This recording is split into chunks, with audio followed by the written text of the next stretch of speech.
Welcome to the Cyber Talent Series, where we explore how organizations are closing skills gaps, accelerating onboarding, and building high-performance cybersecurity teams. My name is Thomas Rogers, and today I'm joined by Chitra Dharmarajan, Vice President of Security and Privacy Engineering at Okta. So thanks so much for joining us, Chitra. Thank you, Thomas. Thanks for the great opportunity to have this good conversation today.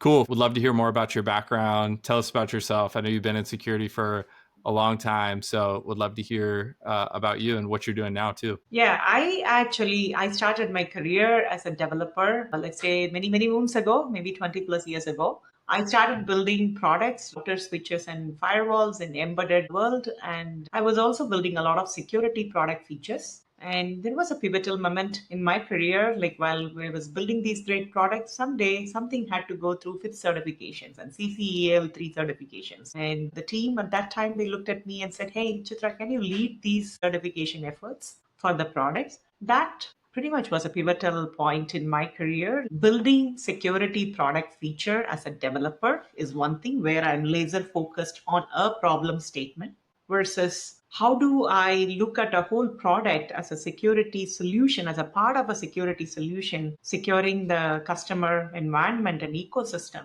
So that is where I thought with CCL3 and FIPS certification efforts, I was able to put myself in that hat. And from there is no look back. And then that's how I pivoted into security, product security, platform infrastructure security. And I worked in a couple startups which also worked on autonomous vehicle industry and cloud infrastructure, SaaS products. And that's how I evolved my career as a security leader in Silicon Valley.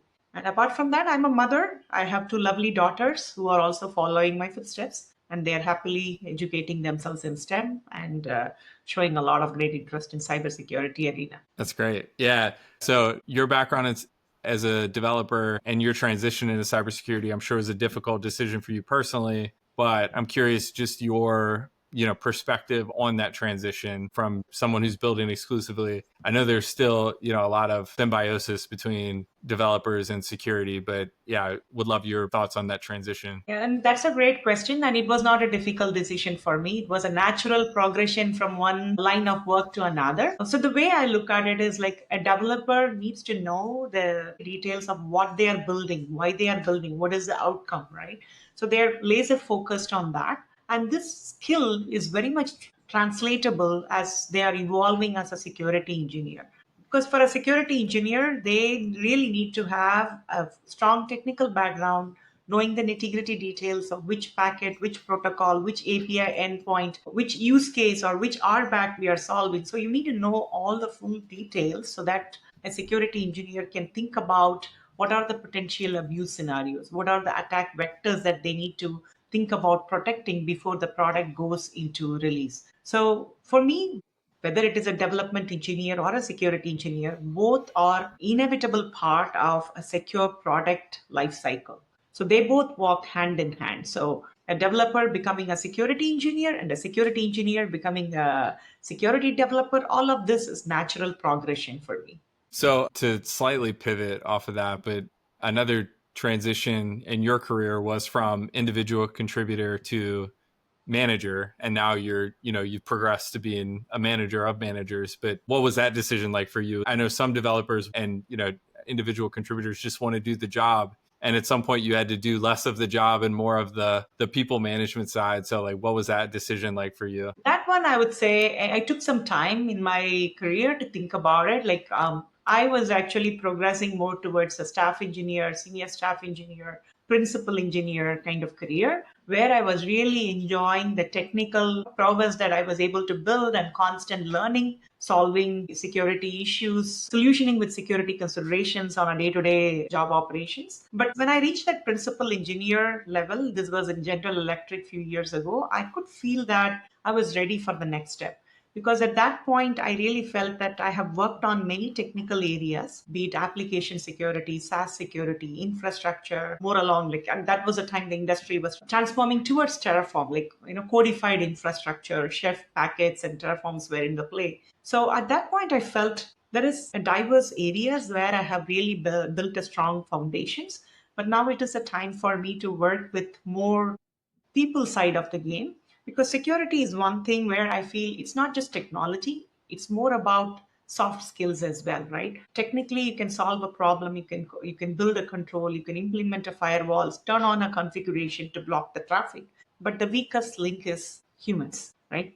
Humans are the weakest link of everything. So working with the people to up level their security acumen, their security knowledge, and fostering a team of collaborative security practitioners, that's the biggest advantage to scale the security program. And so I felt like at that point, like I was ready, I was mentally ready to take up that opportunity. And that's how I moved into a management career from my principal engineer role. And as a manager, I always think about like, I have been in teams which were building software, right? Like, so at that point, like you build a team of engineers who are all great Java developers, or build a team of engineers who are great embedded developers. Some will be a senior engineer, some will be a a seasoned, principal or staff level engineers, but they all have the homogeneous skill of software development in certain technology stack, addressing concerns on a product space. Whereas when you're building a team of security engineers, you can never bring two people with the same skill set. You always want to have a diversity of skills.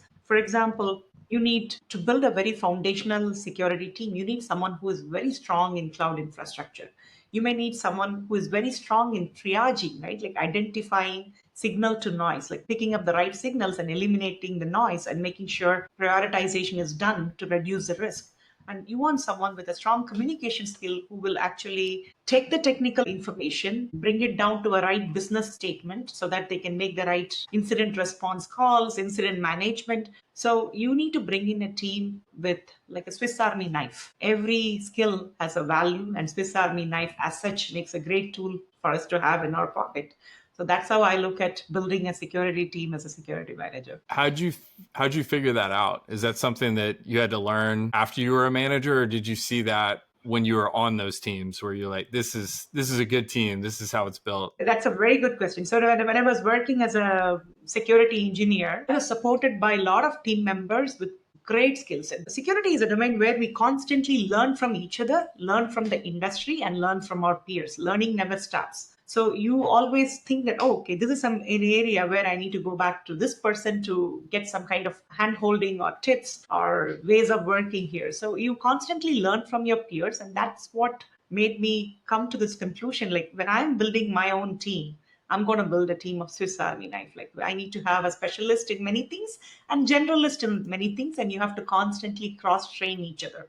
I love that. I mean, that's really like smart of you to have recognized that while you were an individual contributor. Like this is what goes into a good team. What about some of the other soft skills you were talking about? Is that something that you felt like you developed as, I'm sure you were a leader as an individual contributor even before you were a people manager. But so maybe you developed some of those soft skills as a, IC leader, but throughout your career, have you thought about the soft skills side?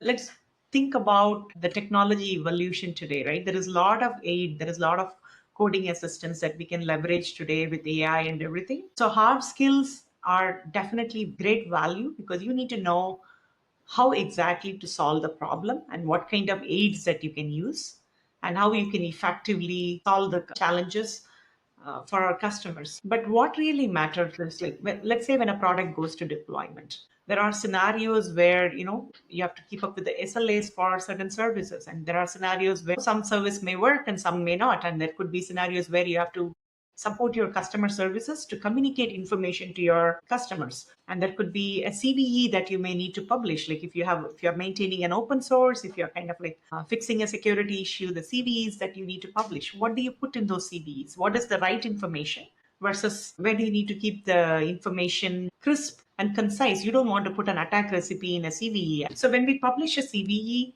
these soft skills come in handy. Like you need to know what is the right information and what is the right remediation mechanism that you need to communicate to the end user. So thinking about like how do we communicate this information to our customers? How do we work with our when there are any scenarios where we are meeting our customers regarding our product or features, how do we articulate the decisions that we have to take? So these are the areas where I strongly feel soft skills come in handy. One might think soft skills is only needed for a leadership level, but in the career of security, soft skills are needed for everyone. Think about a pen test engineer or a DevSecOps engineer who is filing so many security tickets. You're going to face an angry developer wondering why the hell am I being asked to do this? That is where a security engineer has to deploy their soft skills to win the developer, like to bring them on board with the security mission, walk them through the risk narrative. So it's a lot of talking, a lot of bringing people along with the security mission. So I think soft skills will be needed for everyone in this career, irrespective of whether they are ICs or managers or manager of managers, doesn't matter. It's a table stake. It's not for any security engineer, soft skill is a table stake. So I'm going to stay on this because I think it's really interesting because I'm curious now to go deeper into you, Chitra, as a manager. How do you screen for stuff like that? Like, how do you find people? I know there's all kinds of things. You got to make sure they have the technical skills to do the jobs that you're hiring people for. But like, yeah, what have you learned that works well in terms of like figuring out, does this person have the right leadership skills, communication skills, stuff like that? Definitely, we ask a lot of personality related questions in our conversations. I wouldn't like to use the word interviewing. I always feel it's a two-way conversation. It's not just the employer looking for the right candidate. Candidate is also looking for a right employer where they can grow their career, right? So it's a two-way conversation. So I normally look for I usually ask candidates to enumerate a scenario where they had to work with a stakeholder on a very risky security issue that they may have discovered. How did they bring them on board? Not everything could be need to be a solution, right? It's also about risk acceptance. It's all about the risk appetite of that organization at that point in time. But it's more of a conversation, like bringing awareness to the risk that they have discovered and what are the remediations, what could be immediate risk reduction measures, what can be a long term risk reduction measures. I would like to see how they have approached that scenario. If they go with an axe approach, saying that do it within X amount of time, or I'm going to report it with this chain of command. If that is the approach they take, then I think that they need to have more evolution with their soft skills. But if they if they were able to articulate like how they thought about near term fixes, long term fixes, how did they phase out these solutions, and how did they bring their partners along, how did they meet their commitments within the timeline, then I'm seeing a full perspective of how this person would operate at a crisis scenarios, like how will they work with their peers to meet the end goal. I mean, those are some areas where I look to see how our conversation leads us to these conclusions. Yeah, and I'm sure with the companies you've worked at, you probably have had a chance to like interview some really amazing people, but like deciding like who's going to be the right fit on the teams that you're building, that's probably much harder. You probably have to choose more. Like, yeah, how do you think about team building, throughout your career? I know we talked a little bit about the skill side of things, but how do you think about culture, stuff like that? See, here is something that every manager has their own thumb rules, right? My thumb rule is like never build a top heavy team where you have a lot of senior engineers and you don't have a good distribution of skill levels within the team, right? You need to have good amount of fresh undergrads or beginners in the career, and you have want to have intermediate, and you need to have some senior people who can actually take big chunk of work and they can dissect it into a smaller pieces of tasks, and they leverage the support from the larger team to deliver and execute on it. So you need to have a proper balance of skill level within the team, and at the same time you need to have a Swiss army knife of skills, right? Like you definitely don't want same homogeneous skill in a security team. You need to have experts in many security domains together forming a security team. And most importantly, as an organization, I think we should promote cross training each other.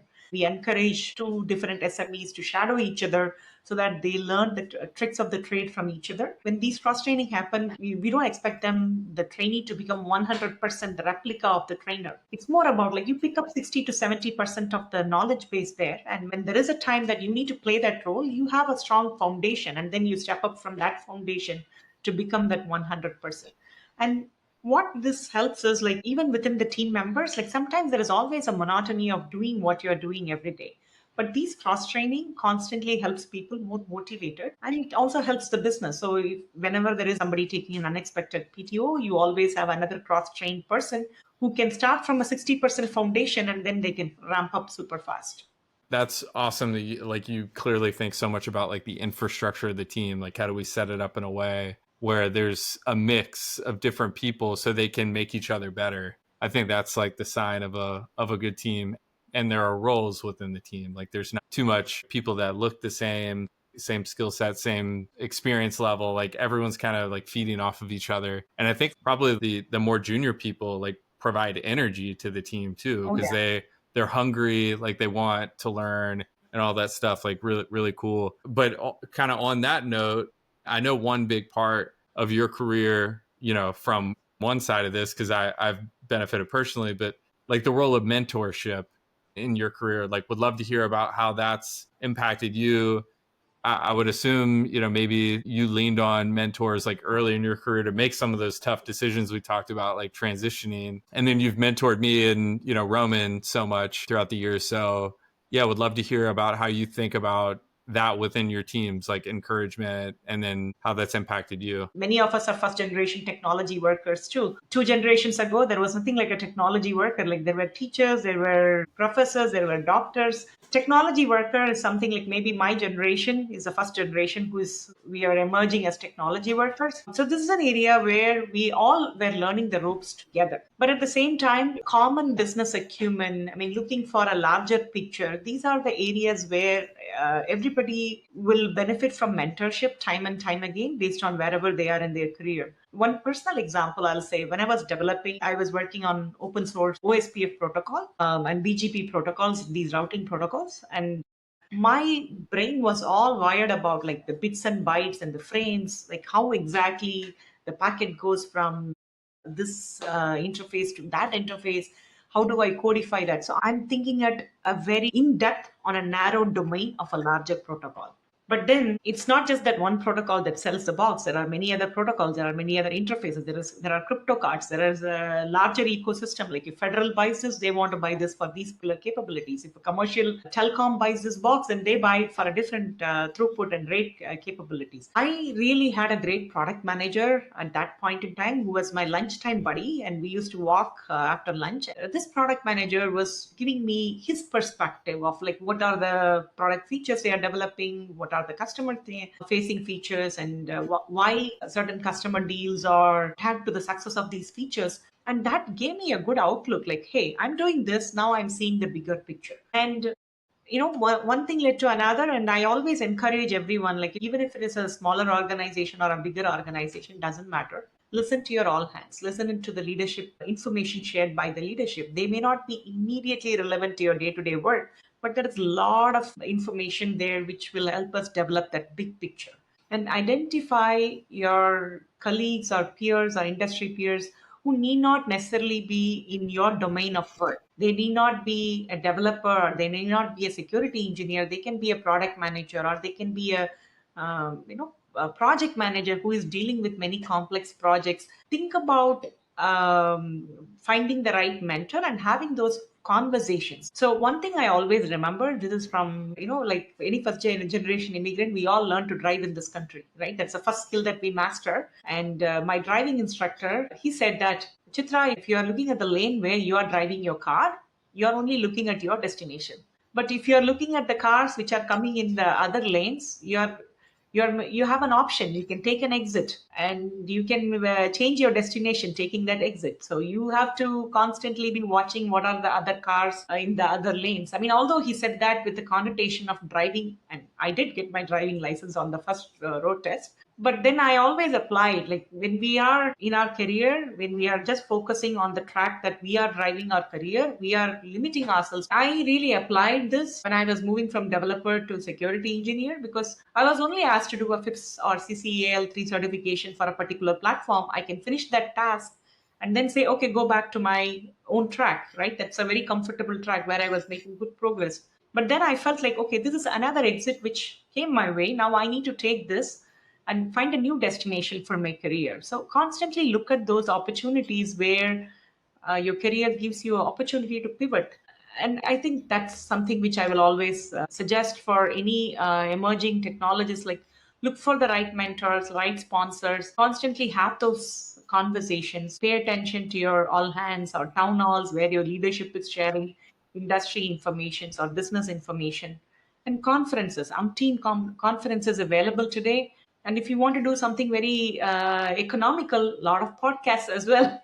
So there is no shortage of resources for knowledge these days. That's great. I love the car analogy. Actually, what it makes me think of, which is like kind of unrelated to this, but my 3-year-old daughter's learning how to ride a scooter and she just rides with her head down. And so she's just like watching the wheel and she's like is running into something like every day. And yeah, maybe that'll be a teaching lesson at some point, but she doesn't listen to me yet. So you and I have talked a bunch just on the phone and over the years about the impact of all of security on what's going on with AI and how that impacts team building, culture, people management, skill development. There's so many different angles to this. I mean, it obviously impacts everything. I love your thinking on this. Would just love to hear you talk a little bit about how it's changed like your job and maybe talking about as like a manager of, you know, a big team and people. So AI has definitely sparked a lot of excitement within engineering because it's a cool new toy.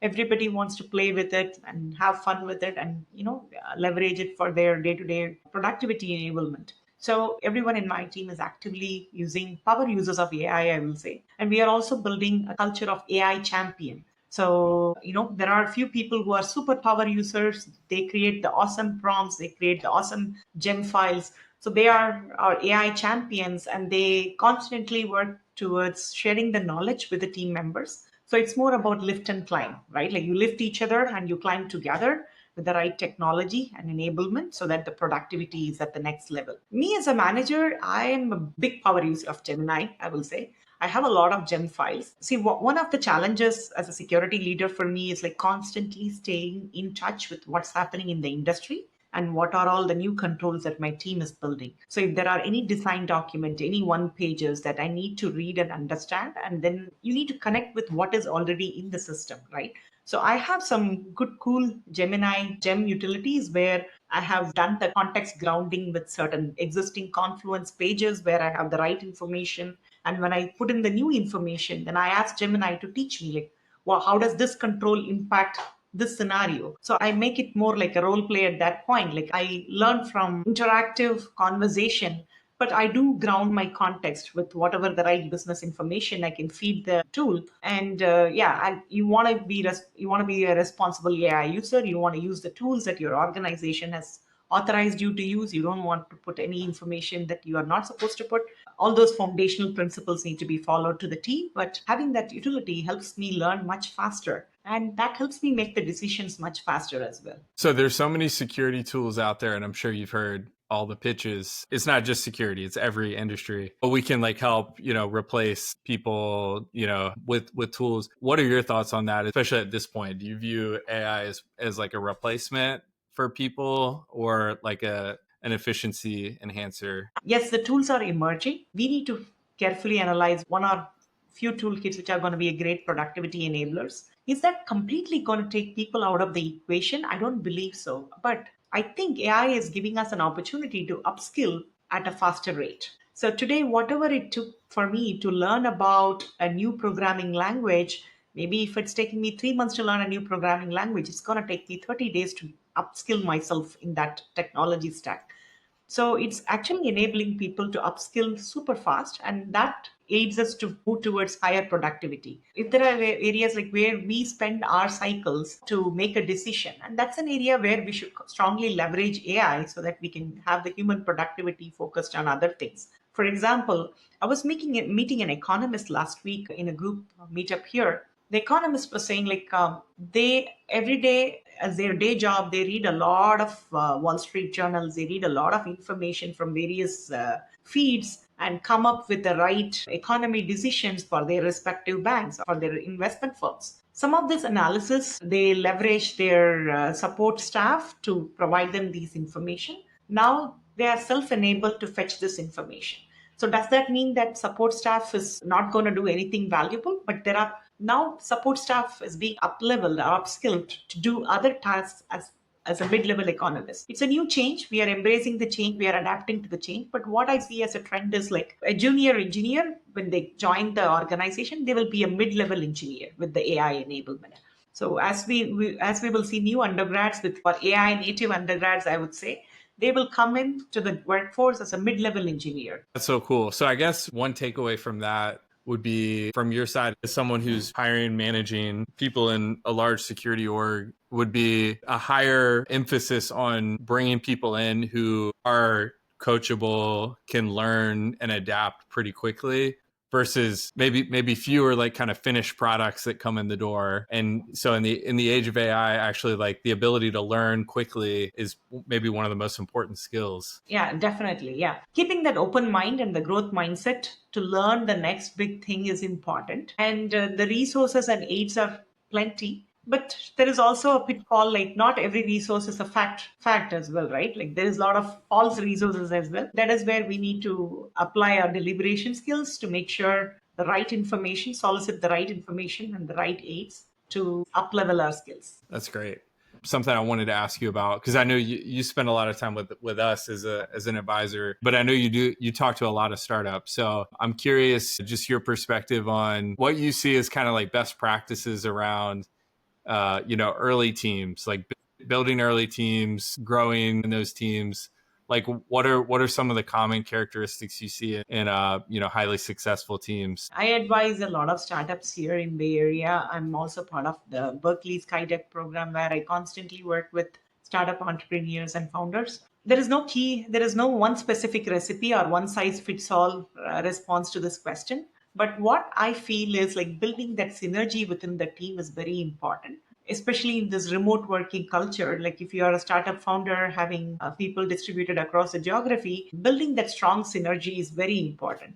So the one thing I learned when I joined Auth0, which is now part of Okta, we write down everything. We write every information. Like, when you're working with a global workforce, language is different. My way of speaking English is different than, a person from UK speaking English. Language is different, but in the written way, we all communicate very effectively. If there is any change that we are going to make, if there is any design information, so whatever happening in the Zoom room conversations, capture it in a nice design document or one pagers and have people review and comment on those one pages. So constantly there is a communication and people don't feel like they are left out because they are two oceans away from each other, right? So writing it down is very important. Writing it down actually helps us organize our thought processes, flows. It enables us to get the right feedback from our peers, stakeholders from across the geography. It gives a comfort space that everyone is part of the decision making process or everyone is part of that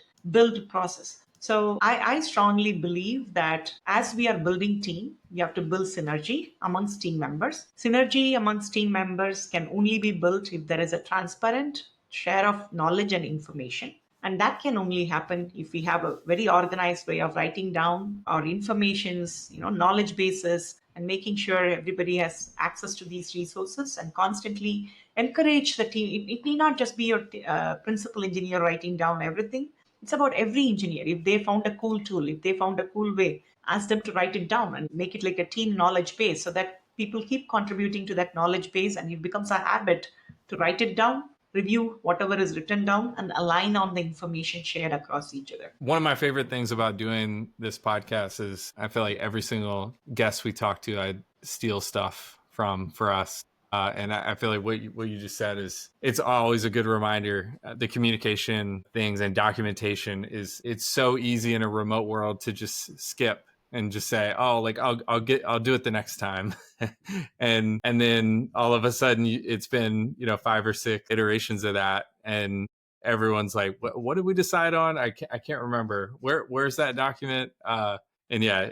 Sometimes decisions are made in a Zoom room, and 3 months later, the same people wouldn't even remember why they decided that way. What was the rationale? I mean, we all have so many things happening, right? Like we decided, but why? I can't remember. So that's where I often feel that this is a great value I learned when I joined Auth0. Every decision we had a clear framework, a decision making framework where who proposes the decision, who is part of decision making process, what were the options considered, what was the pro and con of each of these options. When I looked at some of these decision framework documents as a new hire, I was like, wow, now I don't need to find a tribal elder to tell me. So there is a lot of written information where I can learn and understand the rationale.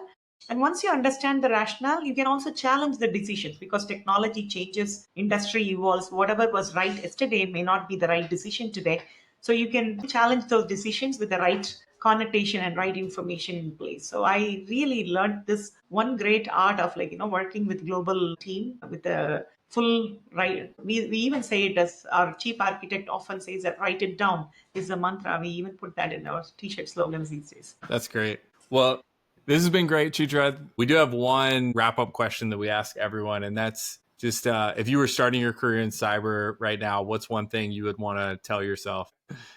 No, the one thing I would say, tell myself is keep that open mindset. There is no college, no school, no academy is gonna prepare you for multiple decades worth of cybersecurity career because you don't know what are tomorrow's attack vectors, you don't know what are tomorrow's technology, and then what is tomorrow's threat landscape. So this is a constantly expanding domain, and I'll tell myself that keep the open mindset and keep learning. That's the one piece of advice I'll give to myself if I'm starting the cyber security career today. Well, thank you, Chitra. It's been great having you on. Appreciate all the mentorship and advice and friendship over the years. Thank you, Thomas. It was a very lively, interesting conversation. I really love the way how Skillbit has a mission to up-level the security skills across the board. And I personally am very committed to that mission.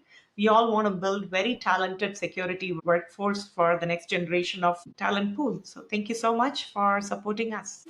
That's a wrap for today's episode of the Cyber Talent Series. If you enjoyed the combo, make sure to subscribe on Spotify. Also follow us on YouTube and subscribe there. We'll be sharing content there as well. For ongoing tips on hiring, retaining, upskilling your cyber workforce, make sure to follow us on LinkedIn and check us out at MetaCTF.com. Thanks for tuning in. We'll see you next time.